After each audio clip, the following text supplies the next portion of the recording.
मालवण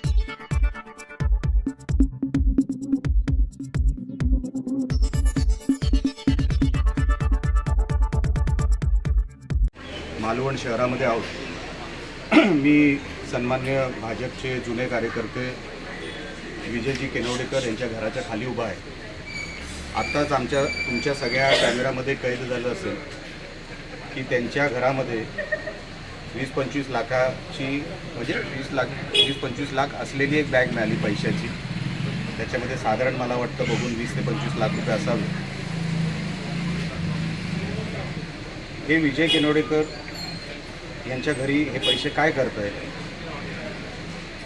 हा माझा सवाल होता त्यांना।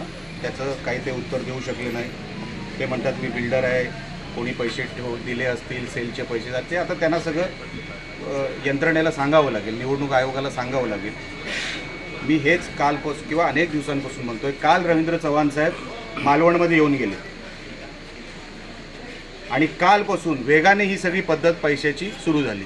मी हेच म्हणत होतो, या अशा निवडणुका आपल्याला करायच्या आहेत का? ही पद्धत आहे का निवडणूक लढायची? तुम्ही मैदानात येऊन लढा ना। आज आपण 26 तारखेवर आहोत।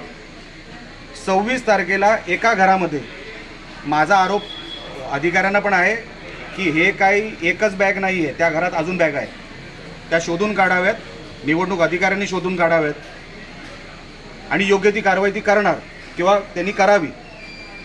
पण ही निवडणूक लढायची जर आपण आज 26 तारखेवर आहोत, अजून 5 ते 6 दिवस जायचे। एका घरामध्ये तुम्ही 25-25, 50-50 लाख रुपये भरून ठेवलेले आहेत। मालवणमध्ये अशी 8-10 घरं आहेत। काय करायचं आहे तुम्हाला निवडणुकीमध्ये? नेमकं काय धुमाकूळ घालायचं आहे तुम्हाला? जिल्ह्यामध्ये अशा निवडणुका कधी होत नव्हत्या। ही कुठली पद्धत आहे? ही निवडणुकीची जर पद्धत असेल तर काय निवडणूक लढून फायदा आहे? अहो ते घर बघा, विजय केनवडेकर त्यांच्या घरात फोटो बघा। 2 फोटो तर मला सन्मान्य रवींद्र चव्हाण साहेबांचे दिसले। मी जे काय आरोप करत होतो की कशासाठी आपण हे सगळं करताय, पुरं वातावरण गढूळ करून टाकायचं, शहराची वाट लावायची, ह्यांना काय विकास करायचा नाहीये, ह्यांना हेच करायचं आहे, कुठल्या तरी मार्गाने हेच करायचं आहे।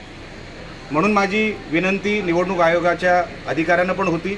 फ्लाइंग स्क्वॉड आला होता आणि सन्मान्य PI जगताप साहेब होते, त्यांनाही मी सांगितलेलं आहे, साहेब उद्या मी परत तुमच्या कार्यालयामध्ये येणार, मला तुम्ही काय कारवाई करताय हे भारतीय जनता पक्षाचे मी यादी देणार आहे। कोण कोण कार्यकर्ते इथे पैसे वाटतायत ते? पप्या तवटे, तो रुपेश कानाडे, तो रणजित देसाई, तो मोहन सावंत, अंगावर पैसे घेऊन वाटतायत सगळे।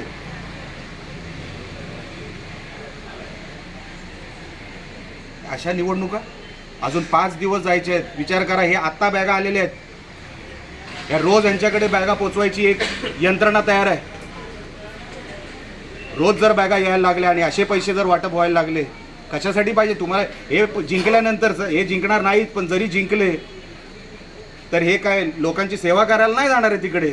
हे जे पैसे वाटतायत ना ते लुटायला जाणार आहेत परत नगरपालिकेमध्ये, शहराला खड्ड्यात घालतील। म्हणून माझी तुम्हाला सगळ्यांना हात जोडून विनंती आहे, हे आताच हे गांभीर्याने आपण सगळ्यांनी, आपणही पत्रकार आहात, आपणही गांभीर्याने घ्यावं। मी त्यांना सांगितलं तुम्हाला पुऱ्या शहरामध्ये सर्च मारावं लागेल, लॉ अँड ऑर्डरचा प्रश्न तयार होईल। आज रात्रीपासून जशी पोलीस यंत्रणा असेल तशी माझी पण यंत्रणा असतील। मला बघायचं जर या शहरामध्ये हे कोण धुडगूस घालतोय, पण मी हे होऊ देणार नाही। मी सगळ्या यंत्रणेला सांगितलं आहे माझ्याकडून पूर्ण सहकार्य मिळेल, पण हे सगळे जे घाणेरडे प्रकार चालू ना ते थांबवावेत। एवढं सांगून आता मी सन्मान्य विजय केनवडेकर आणि बंड्या सावंत वरती आहे, तो कुडाळचा कार्यकर्ता, मला सांगितलं मी फ्रेश व्हायला इकडे आलो। अरे तू फ्रेश व्हायला इकडे का आला? तुझा काय संबंध या घराशी? आणि ड्रायव्हर, मी बोललो तू वरती काय करतोय? मग तो चावी द्यायला आलो। आम्ही जेव्हा आतमध्ये शिरलो आणि विचारलं म्हणजे बघत होतो तर हे दोघं आतल्या खोलीत, जिथे तुम्ही पैशाची शूटिंग केली असेल, हे दोघं आतल्या खोलीत पळाले आणि ते पैसे डिस्पोज करायला ते प्रयत्न करत होते।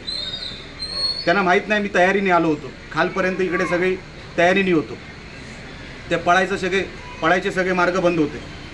त्यांना जेव्हा कळलं ते गपचूप वरती बसले। त्या विजय केनवडेकरांची घमेंड बघा किती आहे. त्यांना माहिती आहे ते सुटणार आहेत. काही होणार नाही त्यांच्यावर कारवाई, किरकोळ काहीतरी कारवाई होईल, ते सुटणार आहेत. त्यांना माहिती आहे सगळं. म्हणून बघा त्यांची शूटिंग घ्या, तुम्ही घेतलीच असेल. काय घमेंड आहे चेहऱ्यावर. हे पैशाचं घमेंड आहे. उतरवायला वेळ लागणार नाही. आतापासून ते 2 तारखेच्या म्हणजे 3 तारखेला निकाल आहे. 2 तारखेला पूर्ण सकाळपर्यंत आम्ही ह्याच्यावर लक्ष ठेवून आहोत. आम्ही जी काय कारवाई अधिकाऱ्यांना संबंधित करायला सांगितलेली आहे ते योग्य पद्धतीने करतील अशी विनंती मी त्यांना केलेली आहे. अशी आशा मी बाळगतो त्यांच्याकडून. आणि आता उद्या जेव्हा मी त्यांच्या कार्यालयात जाईन ते काय कारवाई करतायत हे मी तुमच्यासमोर परत एकदा येईन.